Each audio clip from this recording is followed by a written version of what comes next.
Para todos que estão aqui acompanhando, esse é o nosso evento dentro do evento, a nossa trilha chamada Regulation Rocks, para a gente discutir um pouco dessa união de regulação com inovação, com agentes do sistema financeiro, regulados e não regulados, e um pouco dessa experiência que tem acontecido em volta dessa economia digitalizada. Se vocês repararem, a gente tem aqui um belo grupo de instituições que estão no piloto do DREX. Então, a gente juntou aqui, né, essas instituições participantes do DREX para a gente falar um pouco das expectativas e próximos passos desse piloto. É um painel grande, né, mas que não, a gente tem 16 projetos que entraram, /consórcios, os números são inflados a cada vez que a gente tenta contar quantas instituições tem lá dentro, 50, 60, 70, facilmente no final do ano teremos 100 instituições no consórcio, porque tem uma coisa chamada Fear of Missing Out, que, né, toma conta do mercado financeiro e a pessoa não consegue não fazer parte do grupo, do clube. Ficou muito claro aqui pelo regulador, né, Fábio Araújo, a Clarissa, dizendo, olha, esse opt-in é um opt-in que custa tempo, dinheiro, cabeça, energia, né, cérebro, para você tentar ajudar a construir isso de uma forma colaborativa. Mas eu vou iniciar nosso painel, e a gente vai ter assim, respostas relativamente rápidas, porque é importante a gente ouvir a pluralidade e a vontade para comentar ou complementar. A gente está nesse momento de uma economia tokenizada que, além dos ativos digitais, e a CVM está aqui, e os ativos digitais são das partes essenciais dessa conversa, mas além disso a gente precisa da moeda liquidante, né, de preferência rodando na mesma rede. Então, o que a gente está falando, antes de falar da moeda especificamente, a gente está olhando para essa ideia de como é que funciona uma economia tokenizada, uma economia 100% digital. Queria abrir essa pergunta para todos vocês. Eu posso até começar uma ordem para facilitar, mas essa ideia de que... eu vou pegar o Fabrício, que está à minha direita. Fabrício, o que leva o Sicredi a apostar nessa visão de mundo, de que você vai... né, o mundo vai realmente digitalizar, tokenizar tudo que tem valor financeiro, e como é que vocês veem, né, o Sicredi entrando nisso, porque isso é importante para vocês. Obrigado, Rodrigo. Boa tarde, pessoal. Boa tarde aos colegas de painel. Primeiramente, a gente faz parte do grupo de cooperativas, né, que está no piloto do DREX. Então, Ailos, Cressol, Unicred, Sicredi, Sicob, são 5, então é mais fácil de lembrar de cabeça. Em ordem alfabética. Em ordem alfabética, isso aí. E eu acho que para a gente falar assim do que nos motiva, né, a entrar nessa jornada, porque que a gente aposta numa economia tokenizada, acho que vale resgatar um pouco do nosso propósito como cooperativas. E aí eu vou aproveitar e pegar um gancho teu, Rodrigo, de manhã, quando tu abriu a trilha e trouxe o BC Hashtag. Né, e acho que para quem não sabe, na agenda de modernização do sistema financeiro, de democratização que o Banco Central traz, a gente tem uma dimensão de inclusão, né, onde traz um capítulo exclusivo falando do cooperativismo. Né, então tem um recado muito claro de expansão do cooperativismo no Brasil. Né, e a gente já é muito representativo. Né, se a gente pegar as instituições que fazem parte do nosso consórcio, são em torno de 17 milhões de associados. Alguns dias atrás, a gente atingiu em torno de 7%, foi 7% atingimos do volume total, né, dos depósitos do sistema financeiro. Né? Então, a gente vem em expansão, né, mas se a gente comparar com outros países que são desenvolvidos, o cooperativismo ele é muito mais representativo. Então, a gente vem trilhando essa jornada. E aí eu queria citar aqui duas características que eu acho que são importantes, que são peculiares, né, do nosso modelo de negócio, né, e que elas conectam muito com esse contexto da economia tokenizada. Então, primeiro, eu acho que é a capilaridade, né, porque a gente está presente em todo o Brasil. Né, e aí, pegando até números do Sicredi, que são bem interessantes, existem mais de 200 municípios onde o Sicredi é a única instituição financeira. Né. E outro ponto interessante é o modelo de relacionamento, onde a gente é muito próximo dos associados. E quando a gente está falando de tokenização, onde a gente fala de KYC, que a gente precisa conhecer o nosso cliente, ninguém conhece melhor o seu associado, né, o seu cliente, do que as cooperativas. Tá, e por que eu estou falando tudo isso, né? Muito romantismo também, mas eu acho que a gente complementa com essa visão do cooperativismo aqui. Mas é para assumir aqui o nosso compromisso e responsabilidade nesse cenário, né? De apostar, investir em inovação, em tecnologia, para a gente construir juntos o futuro do sistema financeiro. Então, um pouco da nossa visão, falando do piloto do Drex, a gente aposta muito que no atacado a gente vai ter mais eficiência na liquidação das operações, e o Drex vai servir de plataforma também para a gente construir novos modelos de negócio.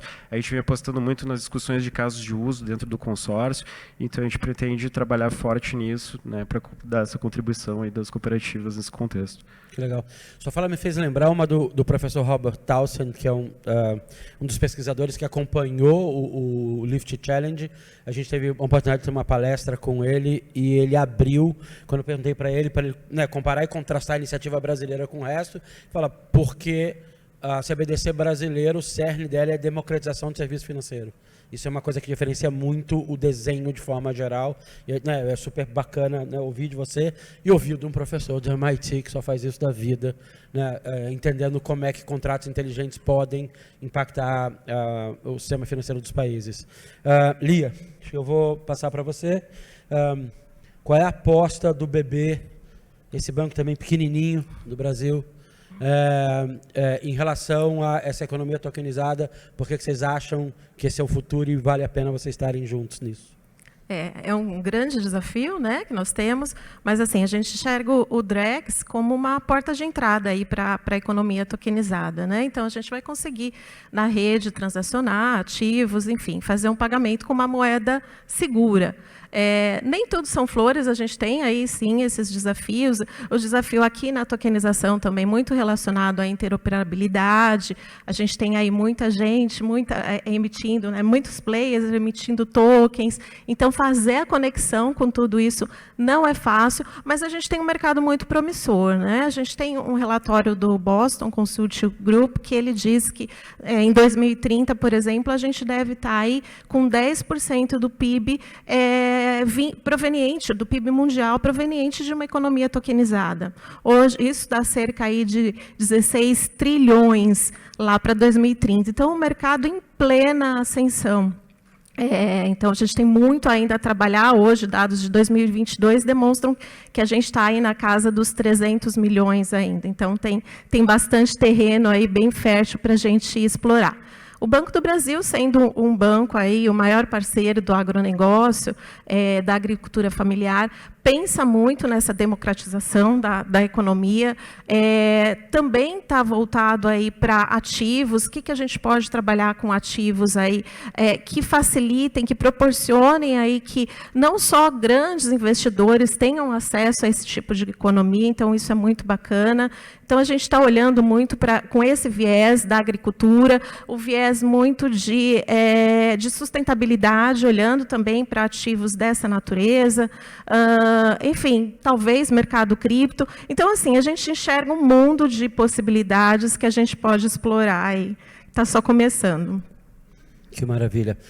Eu acho que tem uma questão chave que você traz, que é a ideia de destravar os valores, né, da economia. Acho que essa é uma das grandes propostas desse mundo digitalizado, né, ou tokenizado, e aí, né, a gente não precisa nem entrar no termo, mas a ideia de que eu consiga entender onde tem valor financeiro e econômico das coisas, trazer para dentro, especialmente, você falou, né, de produtores, pequenos produtores, uma população, né, de forma geral, que a gente consiga trazer.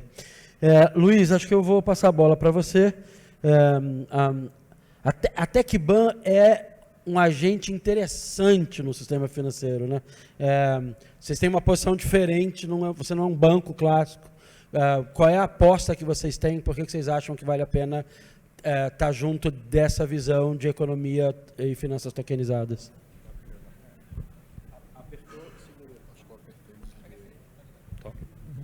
Boa tarde a todos. A gente eu e a Núcleo aqui são os únicos que não somos uma instituição, né? TecBan é uma empresa de infraestrutura, né? a gente, quando fala em tokenização, ela já é presente, ela não é nem futuro, né? Ela já está aí, até o Fábio falou hoje aqui.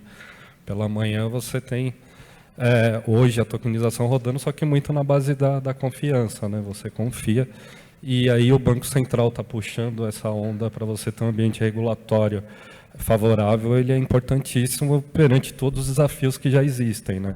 Então, benefícios a gente vê vários, mas você precisa validar esses benefícios se realmente são reais.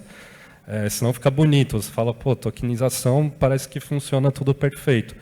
E como empresa de infraestrutura, é isso um pouco que a gente está fazendo, né? A ideia é a gente entrar com essa ótica de infraestrutura, olhar como que isso funciona e proporcionar para que todas as instituições, independente do tamanho, o segmento que ela atua, ela tenha esse ambiente também para ela testar, porque muitas vezes você vê os grandes, a maioria deles olhando para o tema, explorando, vendo os benefícios ou não, né, se não tem benefício, e os pequenos saem lá depois e vão correr atrás. Então, a gente está olhando para tentar também democratizar essa infraestrutura para que todos tenham acesso a poder testar seus casos de uso, né, validar realmente os benefícios dessa tokenização sem ter que esperar lá na frente para começar a olhar para isso. Então, a gente olha um pouquinho com essa ótica. Legal. Toda vez que eu ouço alguém de infra falar, eu fico super feliz de lembrar que eu sou da área de negócio. Porque a lógica é ótima, né? Quando você explica o processo lógico, as pessoas falam, não, então vamos fazer. Você fala, isso, vamos fazer. Né? Agora faz. Reinaldo, você tem uma experiência profunda também desse processo.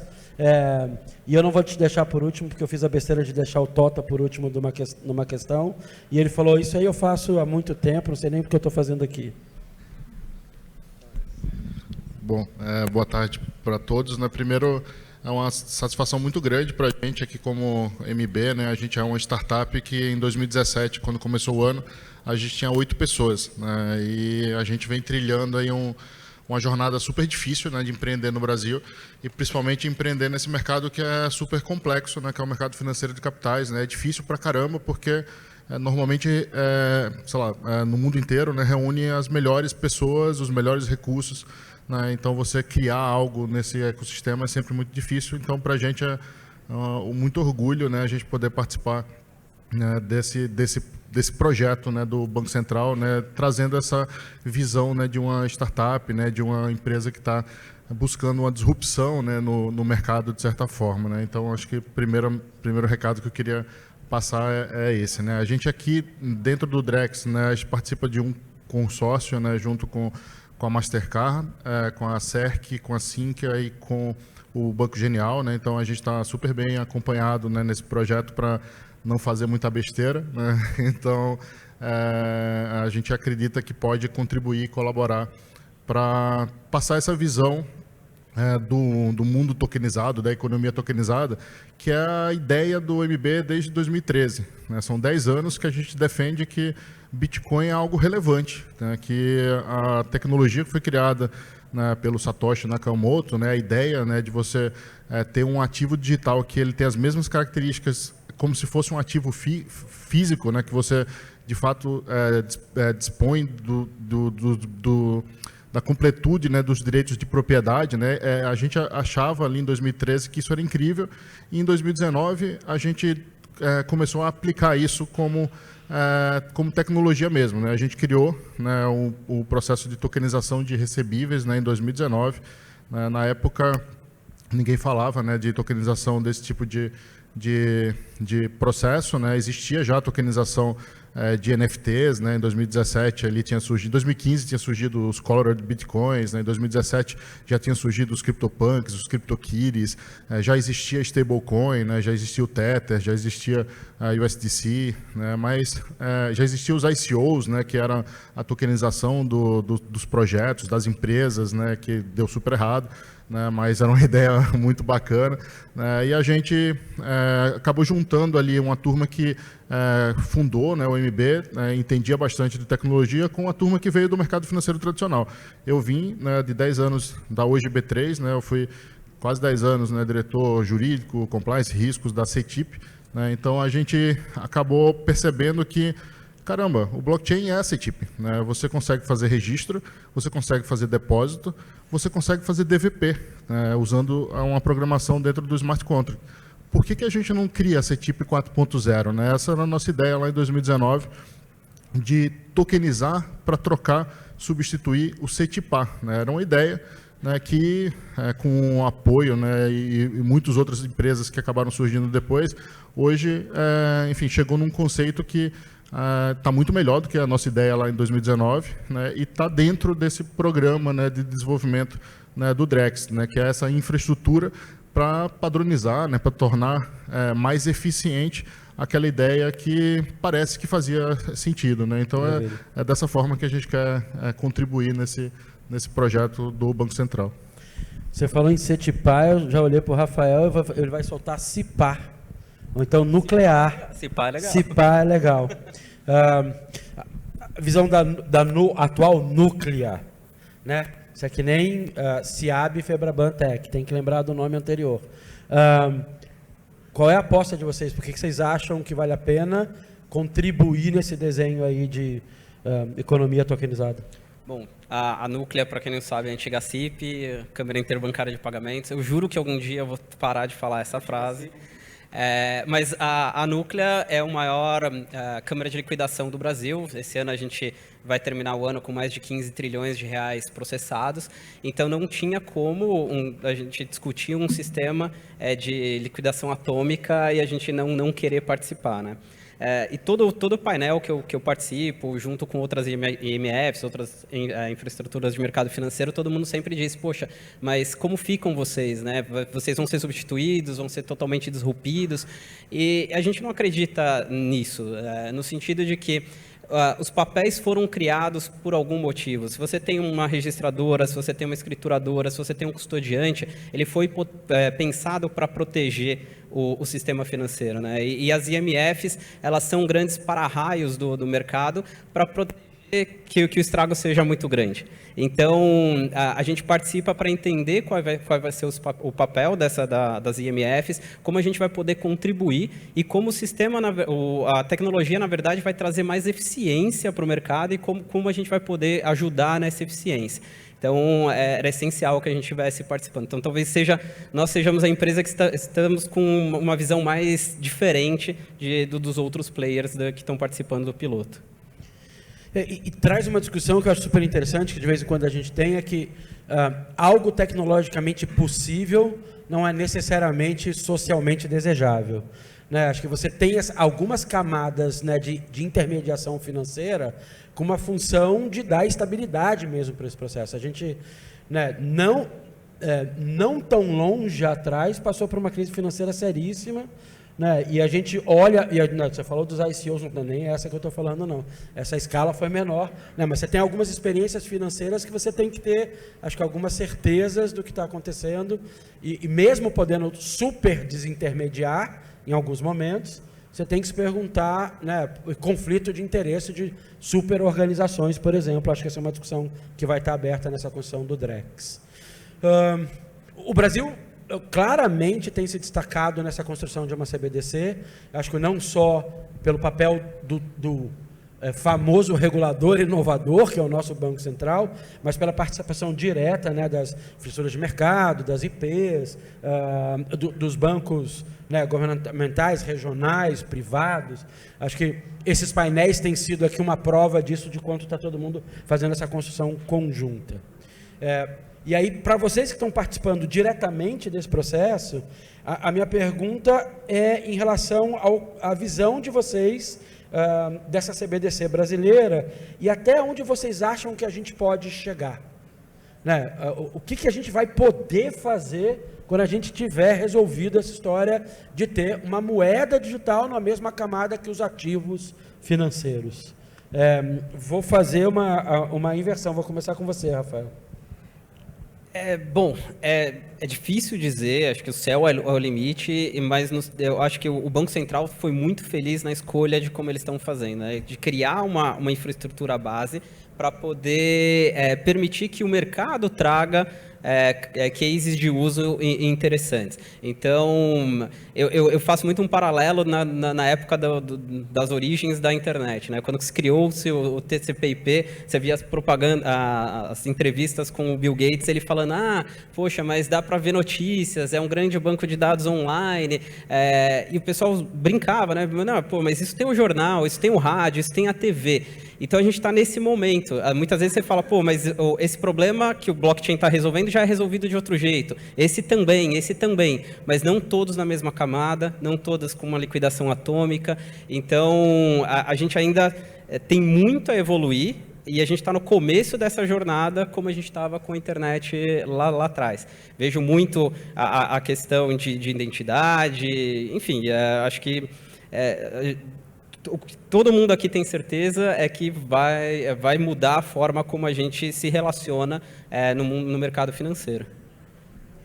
E esse desenho, mesmo esse desenho novo, né, que você estava falando sobre estamos solucionando a mesma coisa, tem uma discussão que eu adoro, que o pessoal fala assim, podcast é o novo rádio. Eu falo, e não. Né? Ao mesmo tempo que o podcast é o novo rádio, ele não tem nada a ver com o modelo do rádio. Né? Ele é um modelo completamente diferente, muito mais dinâmico, muito mais ativo. Como modelo de negócio, então, facilmente ajustável. Acho que a gente tem esse pulo. Mas vou continuar. Eu ia fazer uma outra ordem, mas vou aproveitar que você está com o microfone na mão já. Aonde você acha que vocês podem chegar? Né? O que você acha que pode ser criado de novo com essa moeda que está na mesma rede que os ativos financeiros digitalizados? Eu penso assim, nós no Banco do Brasil, a gente está muito preocupado em melhorar a vida do cliente, né? Então, aquele foco no cliente, experiência do cliente. Então, assim, aí se abre um mundo de possibilidades. Por exemplo, oferecer crédito. Hoje a gente tem aí um crédito que, por exemplo, crédito imobiliário que demora dias, meses, né? E a gente sabe disso e aí o cliente, depois desse tempo todo, é que ele vai receber a chave dele da sonhada casa própria.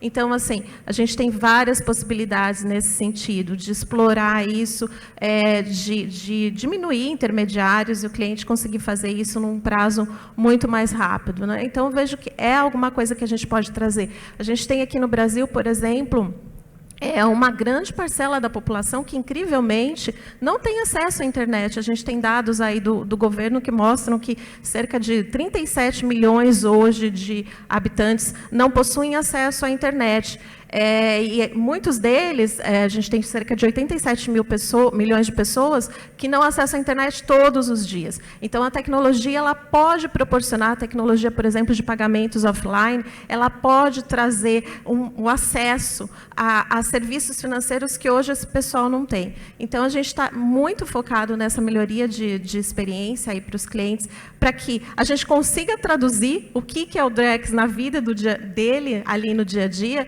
e o que a tokenização pode trazer aí de benefícios para ele no dia a dia. Maravilha.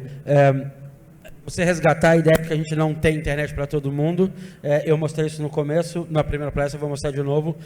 Isso aqui é um cartão, uma prova de conceito de um duo offline de pagamento, né, de real digital. Vou fazer a mesma disclaimer que eu fiz. Fábio Araújo gosta de chamar isso de dinheiro de banco imobiliário. Né? Não serve para nada ainda, mas essa ideia de que a gente, mesmo agora não tratando, por exemplo, de um duo offline, né, uma capacidade de você transacionar dinheiro digital sem conexão, isso está no radar estava no radar do Piloto, estava no radar do Challenge, do Real Digital, e eu acho que em algum momento é resgatado, né, nessa jornada da construção da moeda. Reinaldo, suas apostas, o que dá para fazer com essa moeda, plataforma chamada Drex? Primeiro que eu ouvi dizer que todos os palestrantes vão ganhar um cartão com 500 mil reais, né, para a gente testar. Eu acho 500 mil pouco. Bom, enfim, eu percebi ao longo do tempo, né, que eu sou bastante pessimista quando eu escrevo e sou muito otimista quando eu falo. Então, enfim, às vezes eu acho que eu tenho algum problema de personalidade, porque eu leio meus posts no LinkedIn e falo, cara, esse cara não sou eu. Mas, enfim, eu vejo a entrada, né, do Banco Central do Brasil e outros bancos centrais do mundo, né, no tema e desenvolvendo o projeto de CBDC como algo revolucionário, algo muito positivo, inclusive para o mundo cripto, né, porque, enfim, eu vivi ali no final de 2018, uma das mortes do mercado cripto, né, o Bitcoin tinha morrido ali, né, no final de 2018, e ele renasceu com a discussão, né, da Libra, né, do projeto lá do Facebook, enfim, de diversas outras empresas, e os bancos centrais entrando nessa discussão falando, caramba, se essa tecnologia é tão boa assim, e se ela revoluciona o mercado financeiro, por que não sou eu que estou fazendo isso?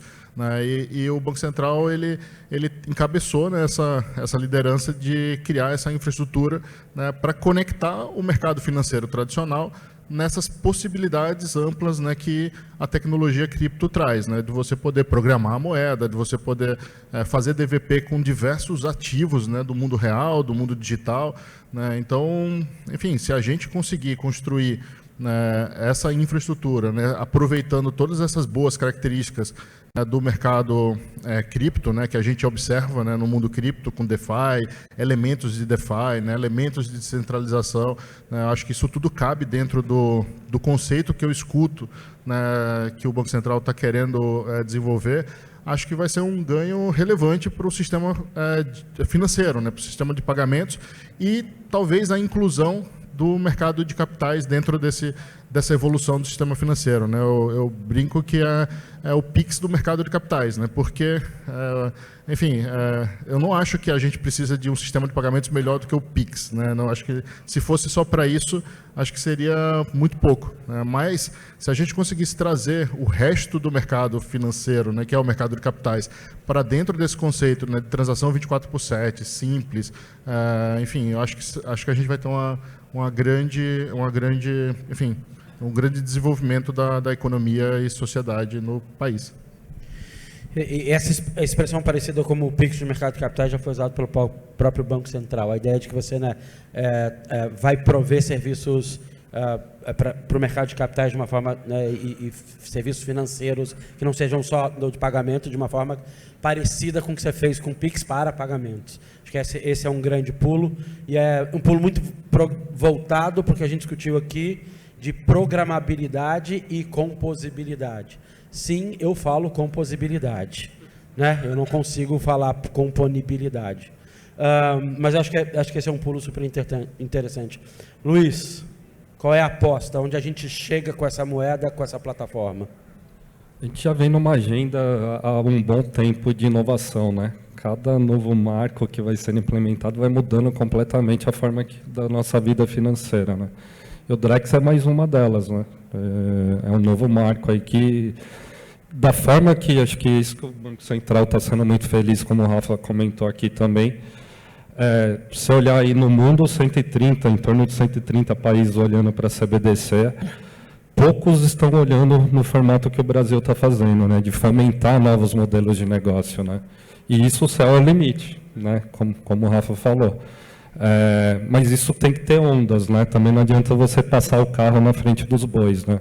Da forma que o Banco Central está fazendo, no primeiro momento talvez a gente não entende porque só o TPF, mas realmente ainda tem algumas coisas para se provar ainda dentro do piloto com esse escopo reduzido. Uma vez feito isso, você vai para uma segunda fase, né? Então, acho que a princípio vai resolver muito a questão de interbancária dos bancos, né? Quando você olha no atacado, por mais que o objetivo é o varejo, mas é inevitável você resolver no D0, no primeiro momento, você resolver o atacado. Depois você vai para uma onda onde as empresas começam a se beneficiar, né? O uso dos smart contracts, né? Dentro do back-end dos bancos, das empresas, como que o contrato inteligente ele melhora o fluxo operacional. E aí, numa última onda, aí sim, as unidades de negócio aí dos bancos trabalhando aí na criação de modelos de negócio, que aí sim, para a população final, para a Dona Maria, o picoleiro lá que o Fábio comentou, e ele vai começar a entender melhor aquilo na jornada financeira dele. Putz, esse é o Drex, é aqui que está mudando, que está melhorando. Então, o céu é o limite quando chegar nessa onda, e a criatividade dos bancos que vão ditar o rumo aí de onde a gente vai chegar. E essa parece ser das grandes importâncias de você ter uma pluralidade tão grande, né, no piloto. Eu acho que a gente tem esse histórico e quem acompanha os lifts, né? Quando a gente teve um lift challenge, que a gente selecionou apenas 9 casos de uso, as pessoas ficaram nervosas, né? Porque falaram, não, mas só 9, né? Só 9 casos de uso, só 9 instituições, porque você tinha uma curva de aprendizado também.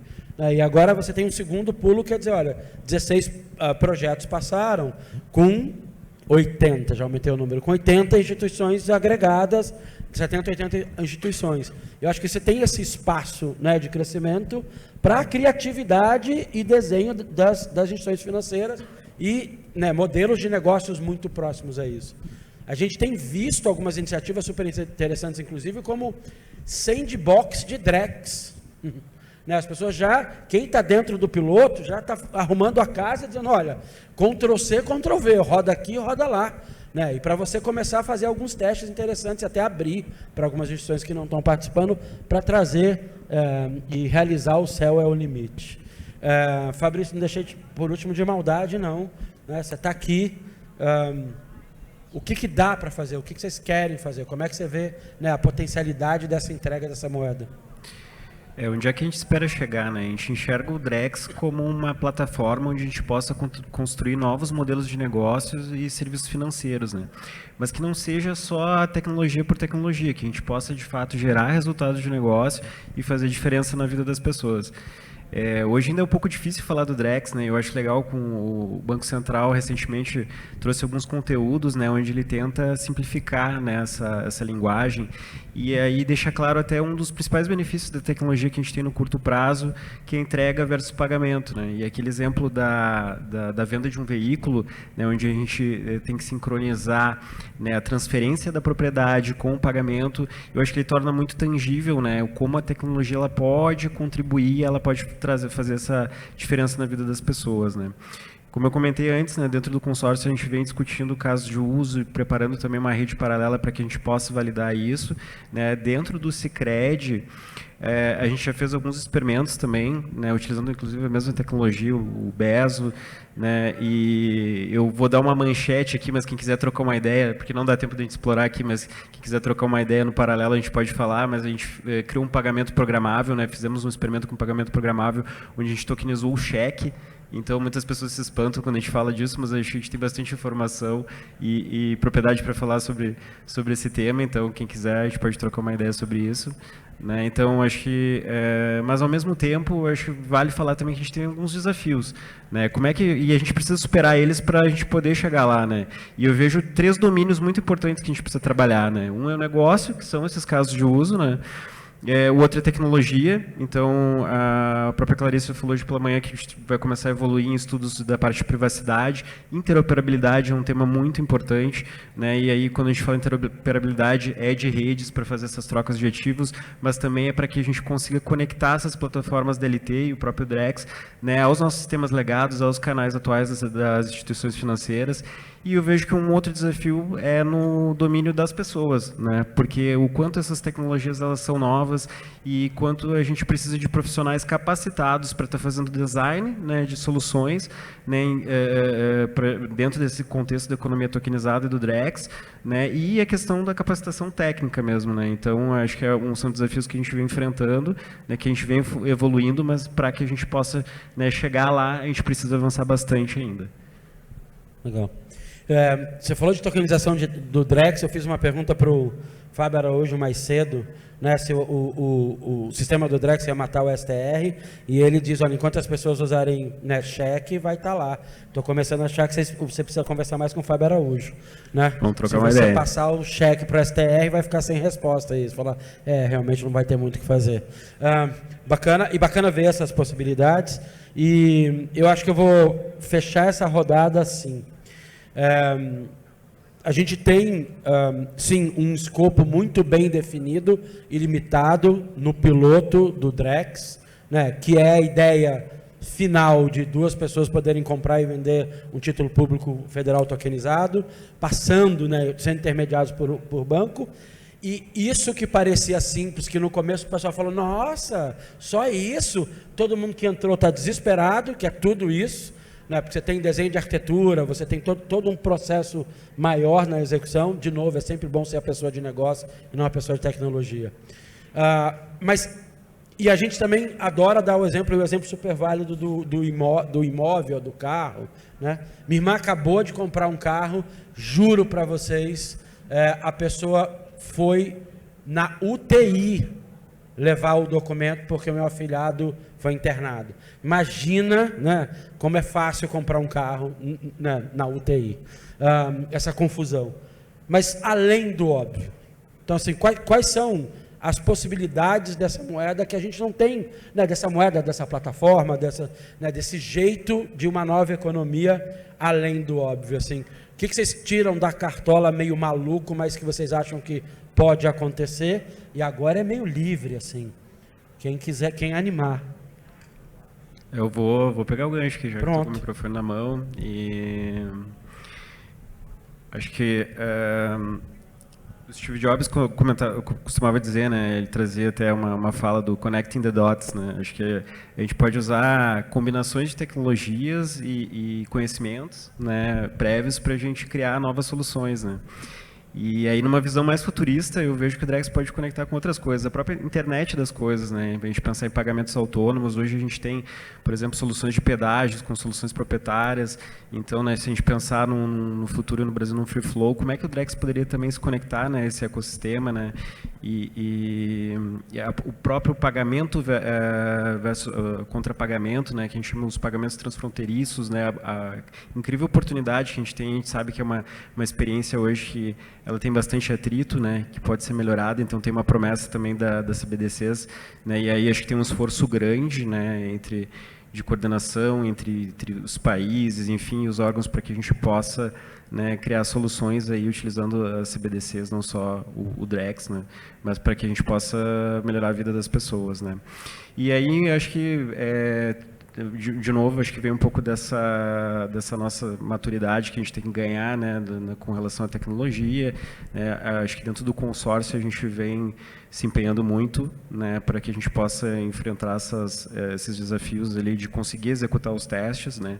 E aí até vou aproveitar que a Lia está aqui do meu lado em primeira mão, né, para a gente dizer que ontem a gente executou a primeira transação de swap, né, então a gente fez a troca de real tokenizado entre instituições financeiras, aqui o Banco do Brasil e o sistema de cooperativas, e hoje a gente conseguiu fazer também a primeira compra e venda de título público federal, né. Então, acho que só para trazer, assim, reforçar um pouco do nosso compromisso, né, com essa evolução do sistema financeiro, e acho que isso são os casos de uso dentro do piloto, né, mas o quanto a gente quer se preparar pelo que vem pela frente. Eu acho que indo nessa linha do além do óbvio, o Fabrício trouxe uma coisa muito bacana, que a gente acaba não percebendo, que são os bastidores. A gente falou, né, no painel anterior muito disso, das instituições estarem juntas, e o Fabrício trouxe esse exemplo, e é bacana, não porque a gente está fazendo alguma coisa, porque a gente ainda está em ambiente simulado, a gente sabe que aquilo não é de verdade, mas assim, a gente está, eu nos vejo assim, numa caverna, no escuro, a gente tem que sair dela, mas a gente não tem nenhuma dica de como chegar lá, mas a gente está todo mundo de mãozinha dada. Então, se o Fabrício cai, eu levanto, estou de mão com ele. Opa, de repente eu acho uma lenha aqui para fazer uma fogueirinha, então a gente vai fazer fogueirinha, a partir daí ter a possibilidade de enxergar alguma coisa melhor. Então, isso é muito bacana. Então, essas pequenas conquistas que fazem parte também do processo de formação do nosso time.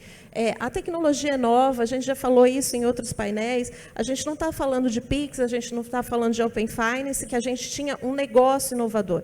A gente está falando de uma tecnologia inovadora que está todo mundo ali no escuro, apesar de já termos, por exemplo, aqui no banco a gente trabalha com blockchain desde 2015, mas assim, num caso de uso tão complexo como esse, a gente está começando agora e está todo mundo junto. Então, isso traz também eu vejo como alguma coisa além do óbvio. Além, lógico, né, das dificuldades que a gente tem, que a gente está começando a pensar, como é que eu vou me conectar com os meus sistemas legados, como é que eu vou trabalhar com isso no futuro, que mudanças que eu vou precisar trazer. Então, acho que é bem bacana o que esse piloto está proporcionando, e que o Drex, e eu acho que é um sinal de mudança de comportamento daqui para frente.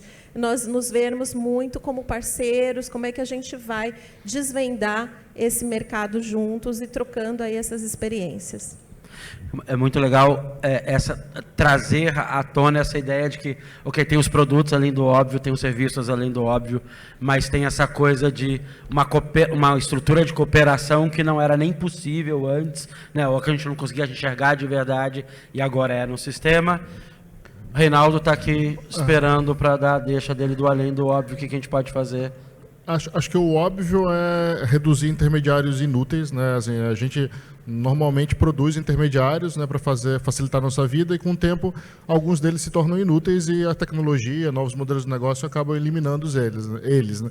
Acho que o Drex ele vai acabar mostrando que tem alguns que podem ser excluídos, né? Mas aí pensando mais longe, né, assim, o intermediário mais difícil, complexo e que muitas vezes desperdiça mais dinheiro do ecossistema é o governo. Eu acho que se a gente pudesse transformar, né, o imposto direto na renda mínima universal, né, caindo diretamente na carteira das pessoas, né, acho que a gente tem uma grande disrupção e revolução, né? Então isso pode acontecer olhando só para o ambiente brasileiro, né, porque muita gente não fala assim, não pago imposto, né, eu faço meus planejamentos tributários agressivos porque o governo vai gastar mal, né? Mas talvez isso acabe com essa fricção, né, se o dinheiro for diretamente para a pessoa que está precisando, né, daquele recurso, né? Mas pode ser ampliado, né, para ser uma renda mínima universal global mesmo, né, universal de verdade. Acho que essa tecnologia permite esse tipo de sonho. Eu animo e eu adoraria ter o split de pagamento de imposto na transação. Eu acho que é um começo de resolução de um monte de coisa. Em blockchain, então, transparente, auditável, nossa senhora, eu assino embaixo, né? Acho que a gente revoluciona uma sociedade só com essa ideia, assim. O Rafael está tão bonito, tá tão tranquilo deixando o Luiz falar. Fala, Luiz, pode ir, Luiz. Então vai lá, Posso Luiz. Se o Rafael está tranquilo, vai lá. Mas ele vai ter que falar a última coisa menos óbvia. Outro dia eu vi, não me lembro exatamente qual foi o canal, mas eu estava lendo um artigo que tinha uns exemplos interessantes que saem do óbvio, né? Sempre é isso. O mesmo exemplo da imóvel tokenizado, fracionado, ou carro, que eu não vou no cartório. E esse exemplo era legal porque ele trazia ali a jornada, o que é realmente a programabilidade da moeda, né? Pensando no usuário final. Então ele falava lá de um caso onde o usuário ele faz a reserva ali, por exemplo, de um resort lá no litoral, e é registrado o smart contract integrado num serviço de meteorologia, né? E aí o pagamento é condicionado ao tempo no dia que ele vai lá usufruir daquela diária, né? Então isso eu achei legal, porque assim, é um negócio, sai do óbvio, tem a programabilidade, tem integração com IoT aí também, quando se for olhar a questão do clima. Então, acho que é isso, vão surgir casos de usos dessa forma que a gente nem imagina aí para o futuro, né? Vamos sair um pouquinho do óbvio aí. Gosto muito, principalmente para o Rio de Janeiro, seguro de chuva para final do ano. Se chover, eu não quero pagar nem metade do hotel, né, do que eu estou pagando, a diária que eu estou pagando. Eu assino nesse também. Rafael, ficou aí. Bom, para fechar, assim, acho que um pouco, não que não seja tão óbvio, mas que vai ser importante a gente correr em paralelo, é a tokenização e encarteiramento de dados de identidade digital. A gente precisa falar sobre identidade digital tokenizada. Isso tem valor, né? A gente discute muito aqui valor financeiro, mas ter os seus dados tokenizados, encarteirados, permite também a compra e venda de dados e informação. Então, talvez isso seja algo que a gente ainda vai desenvolver, que não seja tão óbvio, não é aqui só meio de pagamento ou uma transação financeira. Dados organizados numa data wallet. Exato. E possivelmente, primeiro com identidade e validade, possivelmente com a capacidade de você gerar valor desses dados, é uma coisa, né, que é uma visão de futuro muito bacana. Eu não vou aguentar, eu vou ter que falar uma que a gente estava discutindo agora. De novo, tem alguns privilégios, né, que a gente tem pela proximidade do regulador. Então, de manhã eu falei que eu tomei café da manhã com o Fábio Araújo. A gente foi comer kebab em pé ali fora, né? E estava o pessoal do Itaú, a Larissa estava lá, e a gente estava com uma discussão que para mim muito interessa, que assim, eu, Rodrigo, adoraria ver alguém deixando como garantia de uma batedeira, né, que quer pagar em 10 de R$60 o token do celular. Então, a ideia, na hora que a gente conseguir, né, tokenizar e trazer isso como um ativo, um bem que boa parte da população brasileira tem, e investe muito dinheiro naquele bem, e hoje ela não pode usar como garantia, eu adoraria, claro que a gente precisa fazer um monte de coisa a isso, né, a Anatel tem que estar junto, tem um monte de gente no mesmo caminho, mas a ideia é a gente transformar crédito no Brasil com garantia, que é uma das grandes questões que a gente tem, e a gente sabe disso. Para essa população, garantia de carro é uma coisa, garantia de imóvel é uma coisa, mas eu poder dar, eu não vou nem falar guarda-chuva de garantia, porque é muito, mas poder dar um celular, né, como garantia seria uma coisa bacana. Adoraria ficar mais conversando com todos vocês, painelistas, eu vou pedir uma salva de palmas para vocês, acho que a conversa é sempre maravilhosa.